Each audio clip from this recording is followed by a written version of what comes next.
Congress party ఎన్నికల సందర్భంగా 500 రూపాయలకు గ్యాస్ సిలిండర్ అందజేస్తామని ప్రజలకు హామీ ఇవ్వడం జరిగింది. ఎన్నికలలో కాంగ్రెస్ ఘన విజయం సాధించి ప్రభుత్వాన్ని ఏర్పాటు చేయడం జరిగింది. కాంగ్రెస్ ప్రభుత్వం ఏర్పాటు కావడంతో లబ్ధిదారులు 500 రూపాయలకు సిలిండర్ కొరకు వేచి చూస్తున్నారు. అయితే ఇప్పటికే చాలామంది గ్యాస్కు సంబంధించిన కార్యాలయాలకు వెళ్ళి కేవైసీ చేయించుకుంటున్నారు. జనవరి 1వ తేదీ నుండి సబ్సిడీలో 500కే గ్యాస్ సిలిండర్ వస్తుందని కొంతమంది తప్పుడు ప్రచారం చేస్తున్నారు. దీంతో చాలామంది గ్యాస్ కార్యాలయాల చుట్టూ ప్రదక్షిణలు చేస్తున్నారు.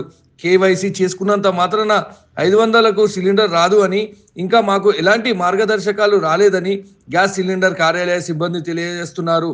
తెలంగాణ ప్రభుత్వం సిలిండర్ను సబ్సిడీపై ఇచ్చేందుకు ఇంకా జీవోను విడుదల చేయలేదని సమాచారం.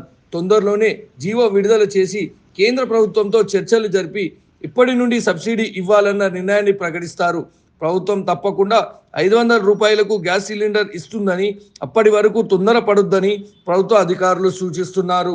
అతి తొందరలోనే అందరికీ సబ్సిడీ అందుతుందని వారు తెలిపారు.